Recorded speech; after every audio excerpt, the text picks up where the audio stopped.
Okay, we are coming up for another lecture here, and it's about social institutions. So let's take a look, and we will start the slideshow.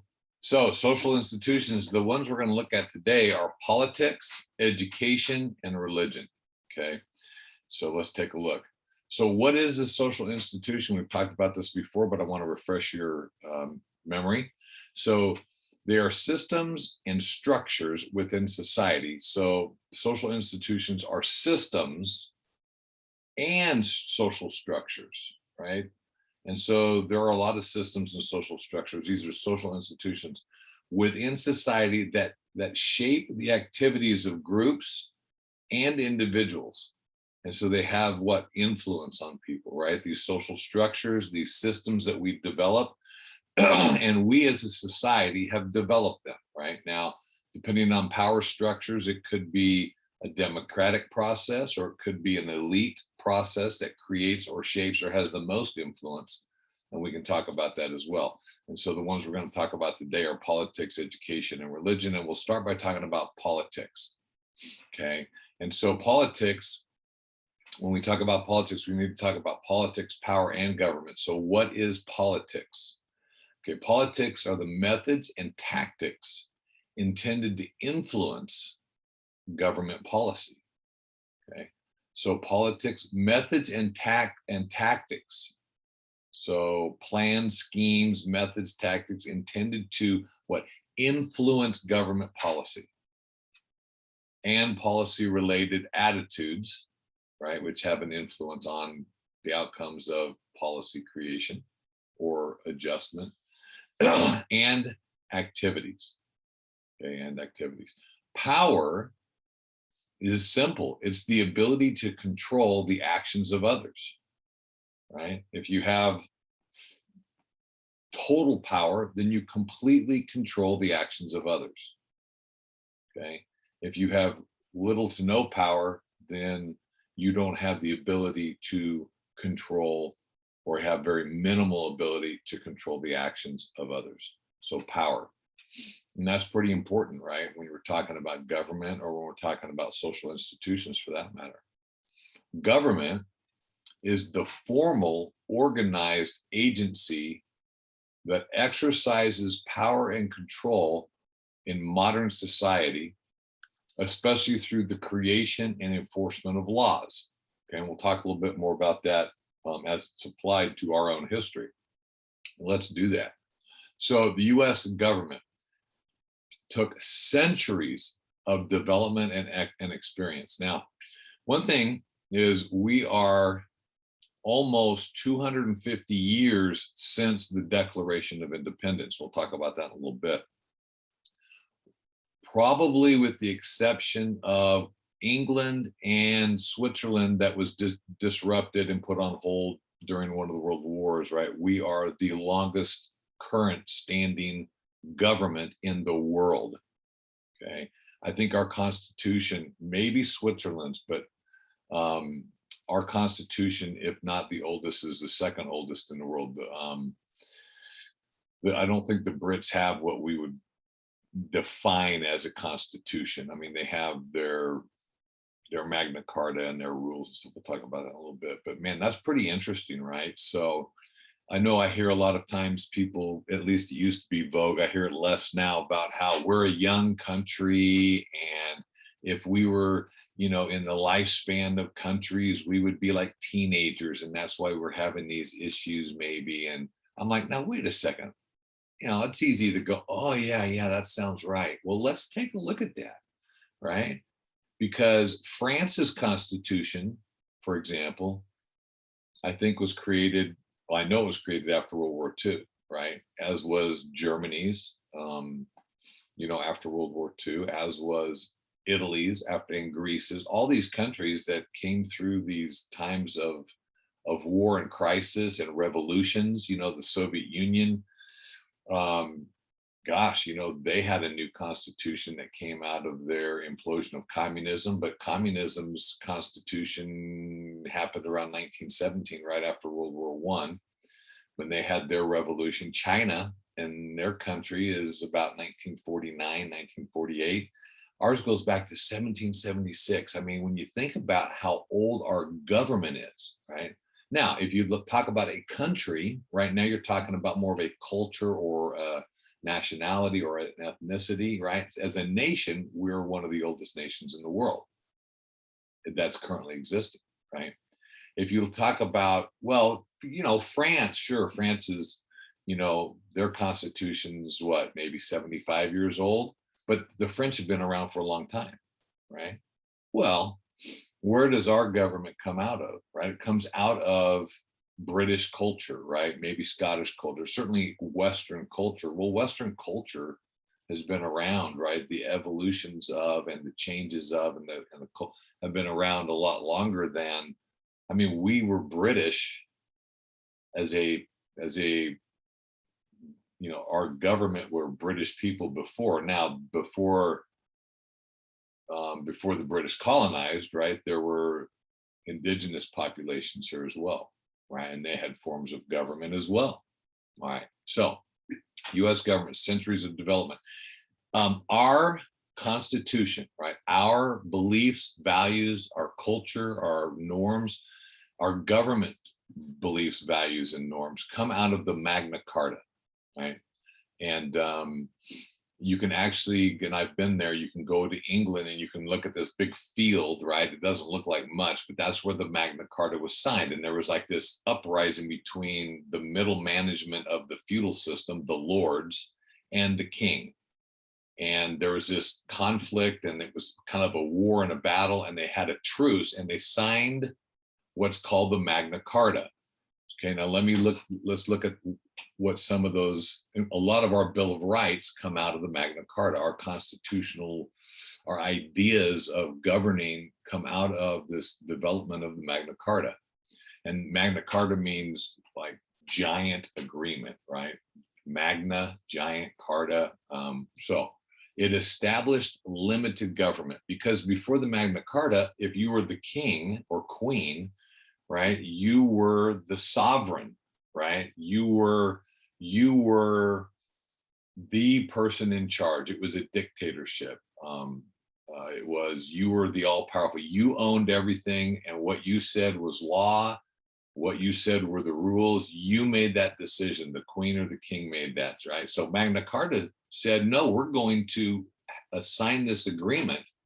If you want to keep your kingship, I think it was, I can't remember which king it was, Edward. Anyway, the point is that it said, if you want to end this and you want to have a truce, you sign this Magna Carta, we're going to limit your power, right? Power, right? We're going to limit your power to rule us, and we're going to establish limited government. And the monarch's rule is not absolute, right? We're going to have ways of to be able to petition to a parliament, right? So the monarch's rule is not absolute. There's going to be ways to circumvent and overturn a monarch's ability to be absolute, right? Due process and petition of rights and law of rights and laws established, right? So we're going to have a due process. We're going to have outside this monarchs, this individual, to make rules and laws. Wow. Now this is almost 1,000 years old, right? Maybe 900 years old? No, yeah, 800 years old. Okay. And then of course, that was Magna Carta. And then you had part of what is also part of our Constitution and our modern government. You had what's called the Mayflower Compact, right? So you had the Mayflower, right? And it was a business. The Mayflower, right? The Pilgrims, right? They had, so on board the Pilgrims ships, about half of them were Pilgrims and about half of them were not Pilgrims, right? Half of them were sailors, and crew members, right? So you had kind of this 50-50 divide of, some religious people and some, somewhat or non-religious people, sailors. And they had this deal. It was a business deal. They were going to go over they were going to go over for their freedom. That was their goal. But in order to pay for their trip, right, they had to pay back the people that were sponsoring them. So the people that were sponsoring them were saying, we're going to sponsor your trip with money. And then when you get over there, then you're going to pay us back with interest so we can make money on this business venture. And the pilgrims said, okay, we'll do that. We want our freedom, but that's the cost. We'll pay the cost. So when they get there, or on their way there, and they get there, they're like, well, what kind of government are we going to have? So they actually write up the rules of their government, right? This social contract, this Mayflower Compact. And they pledge these promises to each other of how they're going to rule and together, right? This kind of democratic idea that the people is the people's government, and they all sign this thing called the Mayflower Compact, 1620. Wow, amazing. Okay, then you had John Locke and Hobbes and Rousseau, these three philosophers of the Enlightenment, right? So the Enlightenment project, right, is what kind of tore down the feudal system of the sovereign monarch's rule and authority, and this Enlightenment era flipped it upside down, disintegrated the feudal system, and gave people their freedoms, which was the Enlightenment project. Okay, and it said that government is by the consent of the governed. So that was one of the philosophical beliefs, right, that came out of the Enlightenment, that that that people consent to be governed. Now, there's different forms of government, and there's tyrannical government, and I guess going to an extreme, these Enlightenment thinkers said even tyrannies, people, instead of rising up and having a revolution, they're consenting to some degree, even though there's a lot of pressure of tyranny, right? And so they said that people should have these rights, or that people do give consent to the government, not the other way around. Government's duty, according to the Enlightenment, right, project, is to protect the natural rights of the people. So John Locke was the main force on this, but they all had a little bit of a different perspective on the Enlightenment, and you can do some research on that. But they identified, right, that natural rights of people are life, liberty, and property, right? That was John Locke's original: life, liberty, and property. And somewhere, and there's different agreements and disagreements on why we changed it from property to pursuit of happiness. But anyway, it all really goes back to the core idea that you have a right to your life, that you have a natural right. John Locke says, where does that right come from? Does it come from people? Does it come from your fellow humans? No, he says. John Locke says it's inherent of what it means to be human.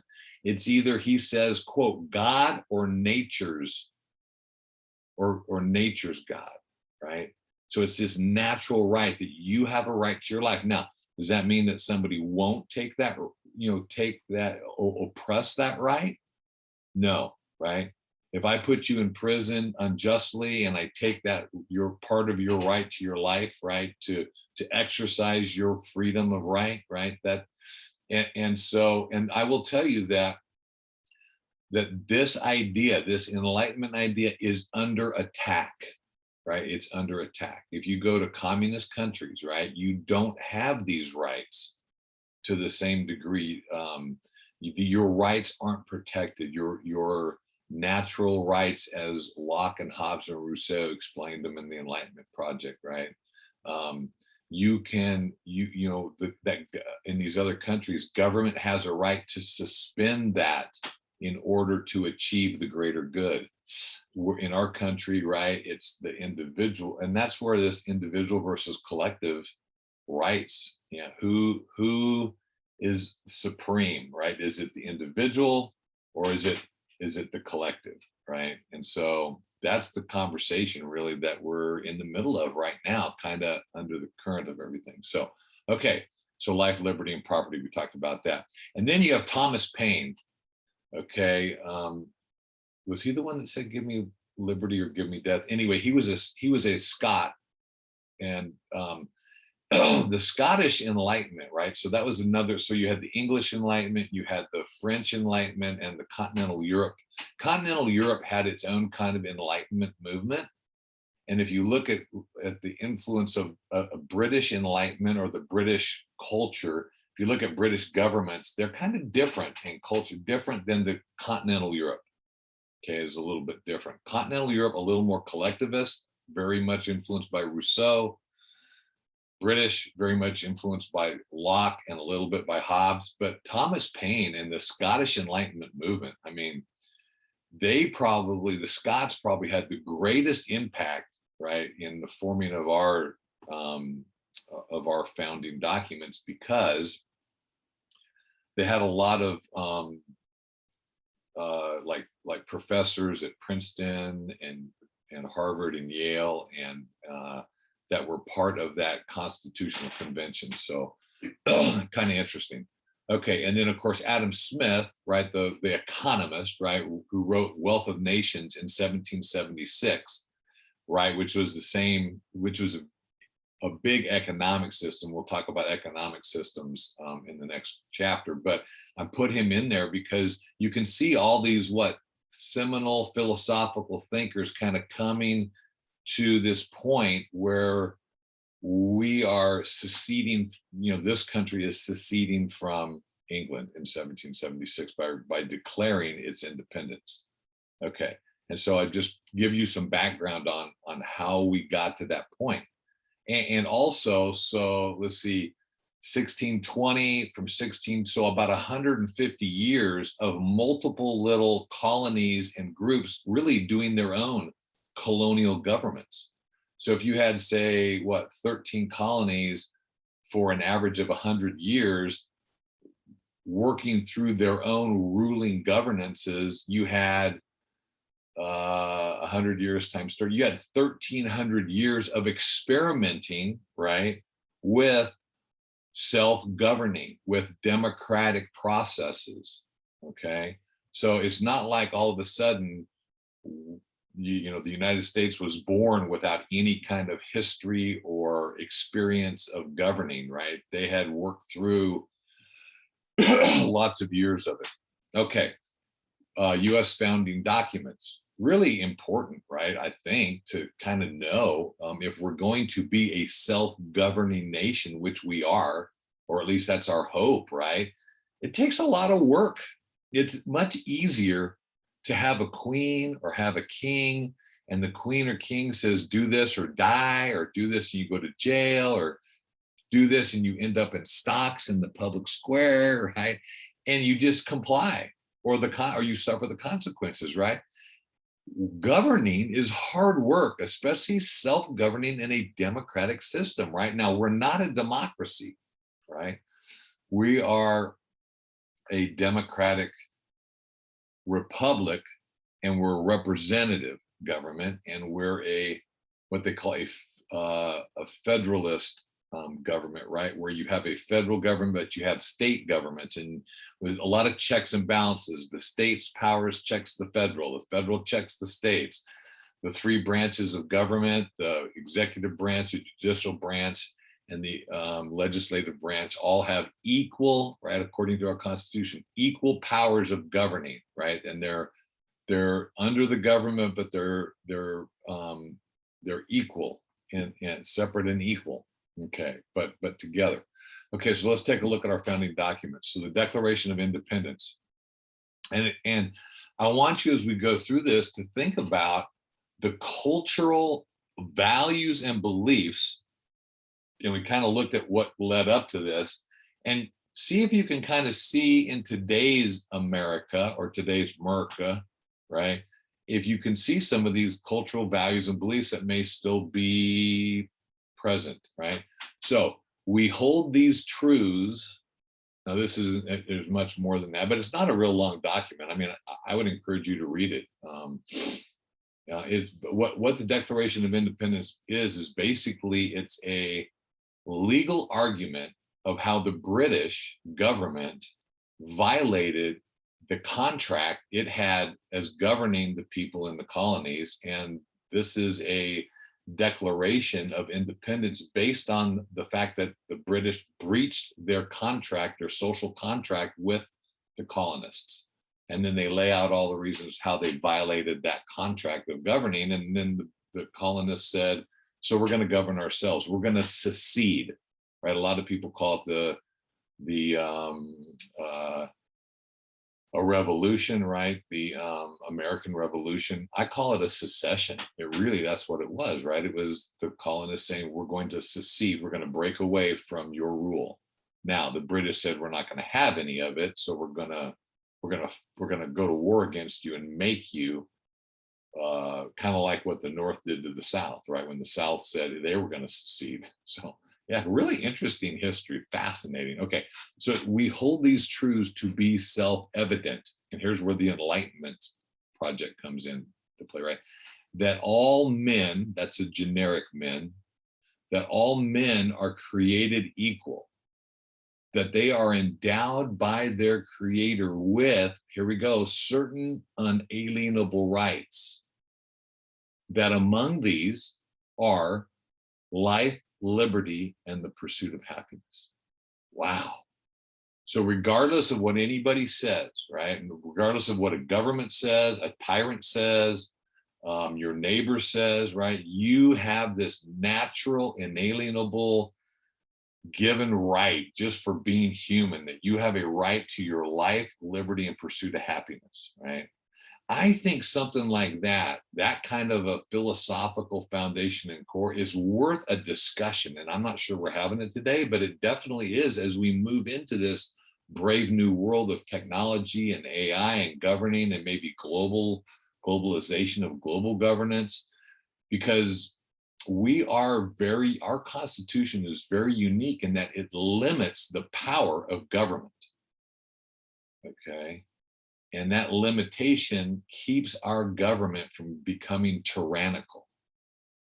And it protects, our Constitution is really, and it's just ink on paper, right? I mean, it's only worth what we say it's worth. Its only value is the value we uphold to it, right? If we don't believe in it, it will go away. So the U.S. Constitution, right? That's where the Bill of Rights is found. Now look at the dates. So the colonists, the British colonists that were disgruntled in 1776, a small, probably 10 or 15%, not a lot of the percentage of the people were. Most people in the colonies said, hey, we're British. We just want it fixed. We just want our government to do right by us, right? Okay, so 1776, the US Constitution didn't come into play until, or wasn't written and ratified until 1789. That's 13 years it took us to go from declaring secession and independence to having our current, now we did have a document, an earlier governing document, not the Federalist Papers, Confederacy, Articles of Confederacy, right? And that probably didn't give the federal government enough power, so they had a constitutional convention to try and fix it, but they ended up coming up with a whole new thing, and that's a whole nother story that you can figure out on your own. So let's see what the Constitution, one of the most famous and most quoted parts of the Constitution, say in its preamble. It says, in part, we the people, so it's a democratic, self-governing, we the people of these United States, right? And I'll tell you, it was tough getting all 13 to agree to this. That's another fascinating history, right? Is what they had to do and bargain and capitulate to get all 13 on board, right? In order to form a more perfect, not a perfect, but a more perfect union, they're going to establish justice and they're going to try to ensure domestic tranquility, okay? They're going to provide, the federal government's providing for the common defense, and promoting the general welfare. Okay. And to secure the blessings of liberty, right, to themselves and their posterity, right? And they ordain and establish this Constitution for the United States of America, right? So kind of interesting, okay? Now, the US government, the Constitution, Bill of Rights. Okay, I'm gonna go through this kind of quick, but just the first 10. Now, when it was originally signed, right, they promised to come back and add the Bill of Rights. They had to fight, and I can't remember which, it was, they were worried that if they didn't put the Bill of Rights in, that the federal government would overreach and would become tyrannical. And so they had to fight hard to get the Bill of Rights in. It actually was the First Amendment with these 10 Bill of Rights, and they had to argue over these. But look at what the Bill of Rights does to protect you and your and our natural rights. Let's just check this out. It is really quite amazing. We can freely speak, right? Which, you know, if you can't freely speak out and protest and present, you have less of that freedom of life, liberty, and the pursuit of happiness, right? So free speech is so important, along with religion too. The right to assemble, right? If you can't assemble, then you can't have conversation, you can't have discourse, you can't have protests, right? That right to assemble is very American, right? And the right to protest is, you know, is to bring awareness to an issue, right? Or to organize, right? And we already mentioned religion, right? Freedom to what? Which is part of freedom of speech, right? The freedom to what? Have a what? Put out information, whether it's on, you know, now this is the federal government shall make no laws against these things, right? So this is limiting the power of the federal government. This, although this does represent, or has by and large over the decades and centuries, represent our values and beliefs, right? So freedom of press, freedom to petition the government, right? If you don't like something, you have the ability to what? Formally petition to overturn or to become an exception. You have the right to petition. Keep and bear arms, right? If you can't, if I say, hey, you have a right to your life, but you don't have a right to protect your life, a reasonable right to protect your life, then do you really have? If I've limited you or restricted you or kept you from the ability to reasonably protect your life, then I have diminished your what? Natural, I have diminished that right to life. Okay. Unreasonable search and seizure, right? You have the right to your privacy, to your property, to, you know, I can't just come in and just willy-nilly search and seize you. I can't without probable cause, I can't stop and frisk you, right? That's unconstitutional. You have that right to be protected in that way. Due process of law, right? That means you have a court and a system and a peer of your jury, and you can't be tried twice. It's like there's this due process that everyone should have under the law equally, okay? You have the right to plead the fifth. You don't have to testify against yourself, right? And the amazing thing, you know, for us is like, you are considered innocent until what? Proven guilty by your jury. Okay, private property rights, pretty amazing, right? That if and that's not just land, right? That's if I make something with my hand, I have a right to that. If I make this cup, right, and it's my property, it's mine, and I have the ability to sell it to sustain my life. If you take that right away from me, where I can't produce something that I can sell and sustain my life, then you have control over my life. Okay. Speedy and public trial, right? We're not going to lock you away and say your trial's in 20. You're not supposed to, right? You're protected from trial by jury of your peers, right? Again, the presumption of innocence, so important, right? There we go, presumption of innocence. Public assistance of counsel. How about this? How crazy is this? Now, do you get the best lawyer? No, you probably don't probably don't get the best lawyer. In fact, you rarely get the best lawyer. There's only one best lawyer anyway, so most people probably don't, no matter how much money they have. But I can come to your house and I can beat you and steal your car and trash it and wreck it and demolish it, right? And if I can't afford to turn an attorney, right, your taxes will help pay for me to have an attorney and be represented. Wow, that is amazing, right? I mean, that's crazy. That's crazy, right? That I can do that to you and that you will help pay to defend me. What an amazing system. Perfect? No. Ideal? No. But not a bad ideal, right? Do we achieve the ideal? No, there's the real, right? Okay, double jeopardy. You can't be tried twice for the same crime, which is a fairly new concept in those days. No excessive bail or fines, so I can't hold you indefinitely. That's unreasonable, and I can petition if I think you are. No cruel or unusual punishment.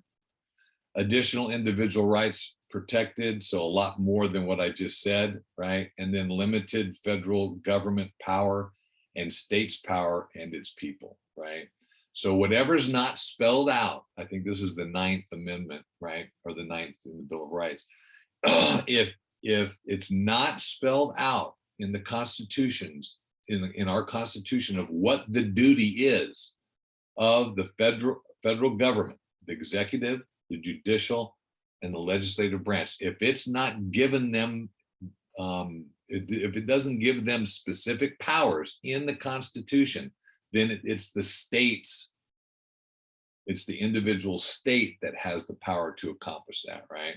Part of the Constitution also regulates money, so that all the coinage that we have is the system of measurements. We use miles, we use feet, we use pounds, ounces. All that is, so that states don't have their own currency, states don't have their own systems of measurements. Interstate commerce, national defense, that's the federal government. Treaties, that's so that each state doesn't have to have its own military and have its own treaty with France. France doesn't have to sign 50 states up to have a treaty with us, right? So those are the things that the federal government can do, and the Constitution specifies and then limits those powers. So pretty cool stuff. I mean, that's amazing, right? Okay, so who does rule America? We've talked about the ideal, we've talked about the formal, but who really rules America? Who has the power to influence what laws happen and which laws get enforced and which laws and who's punished and how they're punished? And so a pluralist model, right, says there's a system of political power in which a wide variety of individuals and groups have equal access to resources and the mechanisms of power, right? It says that there might be a rich person that has some access to power and influence. It may be a corporation, right, that has some access. It could be a labor union that has, as a group, that has a lot of power, which labor unions tend to. Teachers union, federal employees union. It could be nonprofit, NGO, non-governmental organizations like the Girl Scouts or the National Rifle Association or the National Organization of Women or the NAACP or La Raza, or on and on, right? The Sierra Club, right? The environmental PETA, right? And so a pluralist model says that you have all these different groups, and there's differentials in power, of course, to some have a little more, but what they all have, what access to influence. Okay, now do they have equal access? Well, no two groups have equal access to anything, right? But generally, right, we have this opportunity to access resources in the mechanisms of power. And probably formally we do, right? Because you can write a petition, you can get a petition signed, we have rights to vote, we have all these rules, right? So that's a pluralist model. The power elite model says a relatively small group of people at the top ranks of economic, political, and military institutions who make many important decisions in America. They have the power elite, right? Ted Cruz calls the power elite in Washington the Washington cartel, right? The power elite includes corporate power, right? When corporations and government get into bed with each other, that's not capitalism. That's what we call crony capitalism, right? And government officials get benefits and get their pockets lined. Corporations get what they want, and we get screwed, right? So the power elite model says it's just this top little thread at the top, right? So which is it? Do labor unions have power? Does the NAACP have power? Does the NRA have power? Or is it just this like 1/10 of 1% at the top that holds all the power? It's a good question, right? Good question.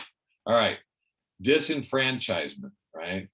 Disenfranchisement is when you're stripped of voting rights, either temporarily or permanently, right? So in most states, right, if you commit a felony, you lose your right to vote, right? That would be a disenfranchisement because you've lost your right to vote. You've had your voting rights stripped.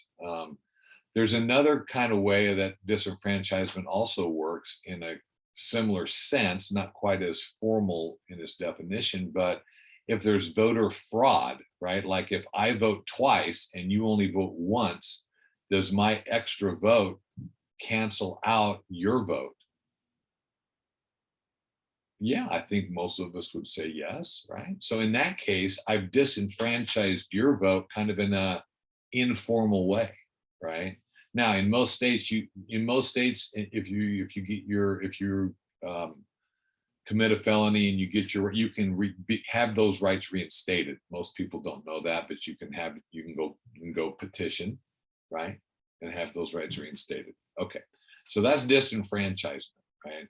Also, disenfranchisement might be if there's challenges to access to voting, right? If you can't get to the polls because you don't have transportation, if you are bullied at the polls, right, which is against the law, but it can happen, right? That's disenfranchisement as well. So poll taxes, trying to take, being required to take a written exam, in order to vote, right? All those things are barriers to free voting, right? That's kind of to some level of disenfranchisement. So yeah, okay. Applying the 3 sociological approaches, I'm going to hit this quick.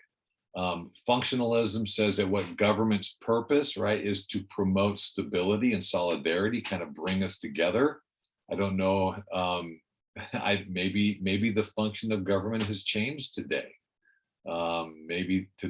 Maybe our government functions differently today to what? To divide us, to get power, right? To gain power for a particular party, or maybe the elite class at the top. I don't know. So you can look at that and kind of go, wow, but ideally the function of government, right, is to what? Bring about stability, right? National stability, economically, socially, and to bring us more together, solidarity, uniting us, right? Conflict theory, right, says that the people at the top kind of run the show, right? Cultural hegemony comes into there, that kind of thing. And then interactionism, obviously how you can pick a symbol. Let's say our Constitution, right? What does it symbolize? What meaning do we give it? Do we see the Constitution as this amazing document that that protects our natural rights and empowers federal government in a limited fashion?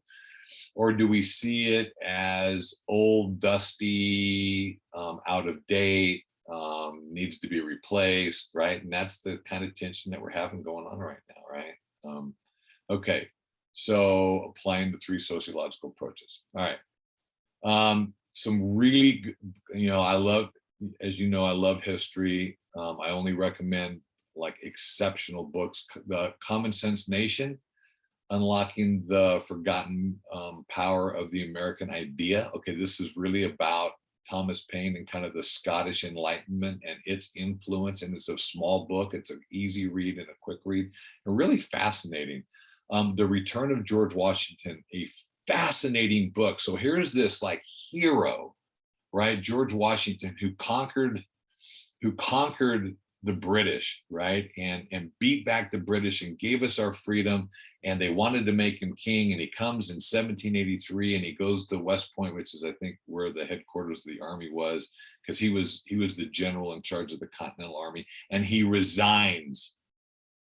And he says, I'm going back to my farm. I'm going to go back to farming. And they try to recruit him, but in the process, right, between 1783, which is when the war was over, right? So between 1783, that's 6 years, right? It took between the end of the war, where we had the old Constitution, right, and this creation of the new Constitution.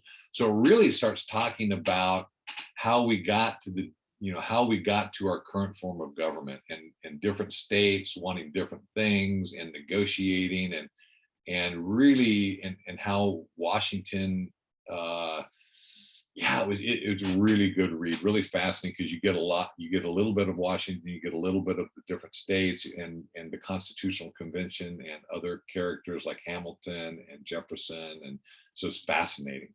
Also American slavery, American freedom. I've talked about this in the past. Fascinating on how we as a country went from a very basic, you're kind of on your own, to an indentured servant, to a slave system, and then to a racialized slave system. Fascinating, really, I think, good read. And then David McCullough's 1776 was a bestseller. David McCullough is probably most famous for his book on John Adams, which became a movie, right? But 1776 was fascinating. I mean, we should have so lost the revolution, what we call the Revolutionary War, over and over and over again. Really, George Washington won. We won because George Washington learned how to run away. That's really how they won. So, all right. So those are really good books. Now let's go to the next, education. And I'll try to speed this up a little bit. It's the process by which a society transmits knowledge. So socialization's involved, right? Cultural and social, right? Transmits knowledge, values, and expectations. So culture, right, is socialized or transmitted to its members so that they can function effectively, right? A functionalist kind of definition, right? So I'll go through a couple of these really interesting. Graduation rates by race and ethnicity.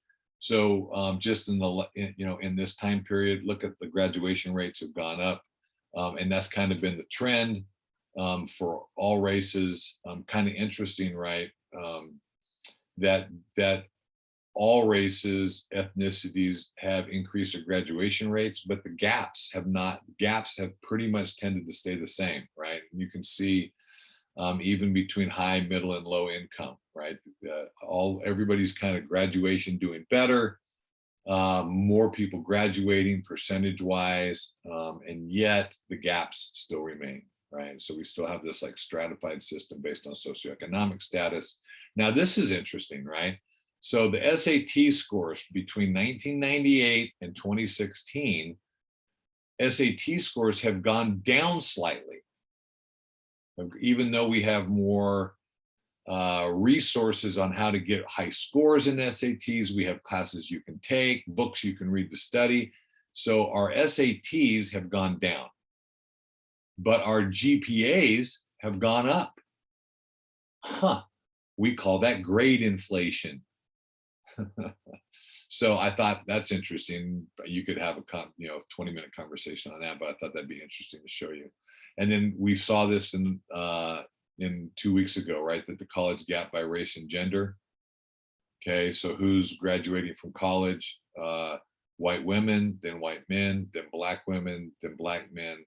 Hispanics, even lower than blacks. Okay, and that has nothing. That has very little to do with smarts, right? Well, I'll say a lot of it has to do with culture, right, and prejudice and discrimination, and even the ideas of who you are, and access and wealth, right? Gosh, yeah, and wealth, prosperity, socioeconomic status, right? So a lot of it's very complex. Now this is interesting. How do schools get funded? So you have this idea of minimum funding per student. And in our, in Oregon, we give about, I think it's right around $13,000 per student, right? So 13 times 13, so K through 12. So we are paying to get you graduated from high school, right? Your fellow neighbors, your fellow citizens are coughing up $170,000. They're out working to earn this money. They're out working to give you $170,000 worth of education by the time you walk across the stage and graduate high school. Wow. Curious, what do they get for that? I'm wondering, what does that $170,000 buy? But anyway, so how, now it comes from property taxes, right? It comes from property taxes. Well, if you live in a poor neighborhood, then you don't collect as much property taxes because property taxes are based on the value of your property, right? If you have a $2 million house, you're going to pay probably about $15,000+ a year in property taxes. A lot of that going to schools.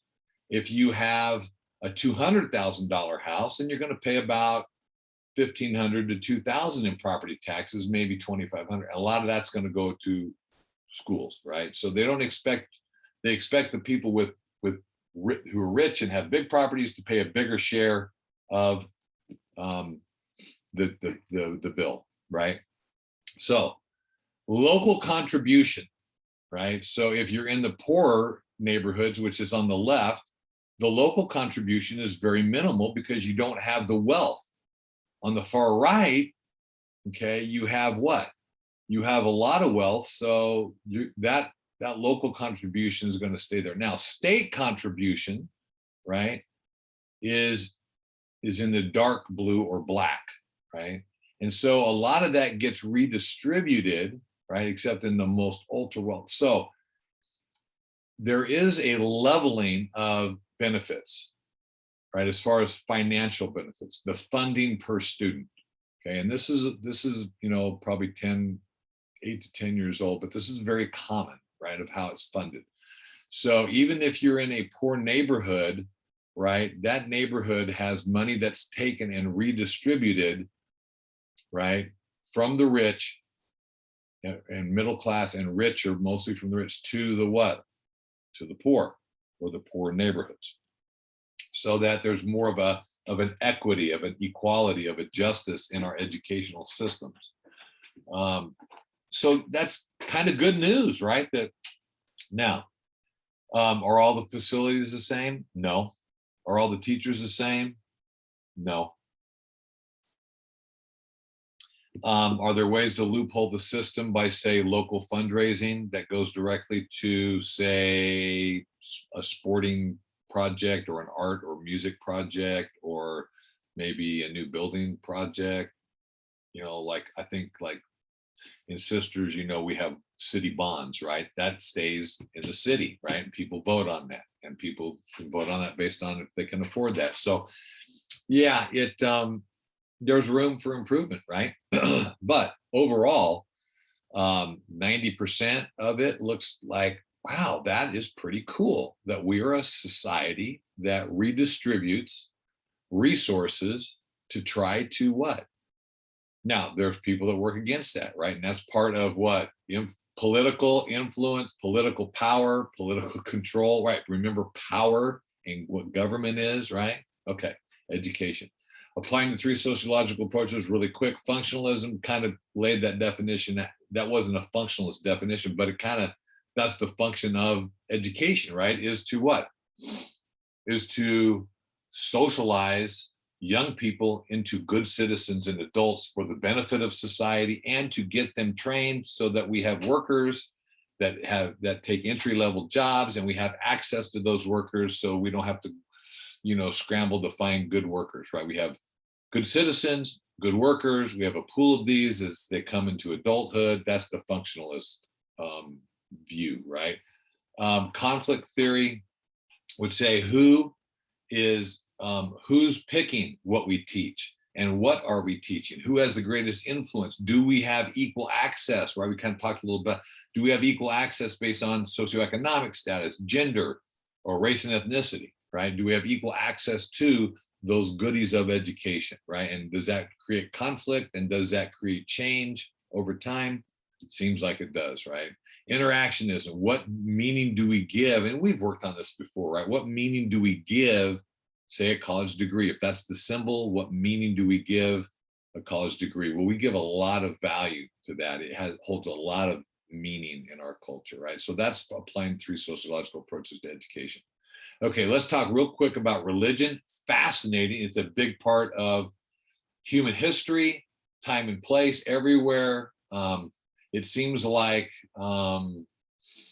we are a species, right, that needs a religion or something to believe in, or an institutionalized system of shared beliefs and rituals that identify a relationship between the sacred and the profane, right?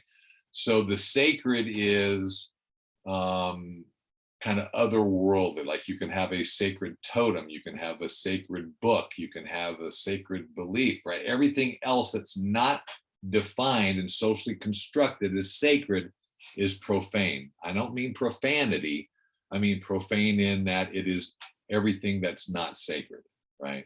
Okay. Sacred is the holy, divine, and supernatural. Profane, the ordinary, mundane, or everyday. Okay, there you go. Okay, religion, global. So here's the global in 2015, right? There's the pie. You can see the pie, the numbers in 2015. Christians, 31% at 2.3 billion. Muslims, 24% at 1.8 billion. Unaffiliated. Then you have Hindus, Buddhists, folk religions.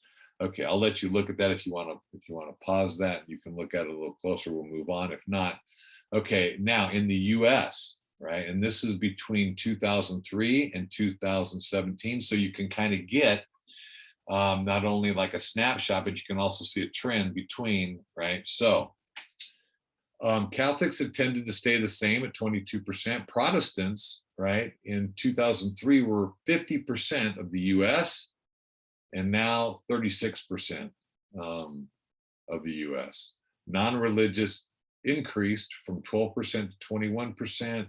Other Christians, not sure what that means, but it's not Protestant and it's not Catholic. It's gone from, so it's grown from 11 to 14%, and other religions slightly up. So really interesting, right? Really interesting. One of the last slides we have today, I just wanted to mention this book, Max Weber, The Protestant Ethic and the Spirit of Capitalism. Max Weber was a seminal thinker in sociology, and he looked at his hypothesis. Well, he looked at how did America become so powerful, so prosperous, such a force in the world, right? Like 5% of the population, which is kind of what the US has kind of been, has such dominant power and prosperity. Well, Weber's hypothesis, and then he supports it in this book, and it's one of those kind of, if you're into sociology, it's one of those kind of typical like must reads, or if you're interested in religion and society from a sociological perspective. Anyway, he says that because of the Protestant work ethic, right, this individual, your So like if you were Catholic, right, and you were really religious, your duty was to become a nun or a priest, right? In the Protestant belief system, what you, if you were a blacksmith, right, your let's see, what's that, I'm trying to think, let's see, whatever you do, do it wholeheartedly unto serving the Lord, right? That was your ministry, that was your duty to God, right, to be a great blacksmith.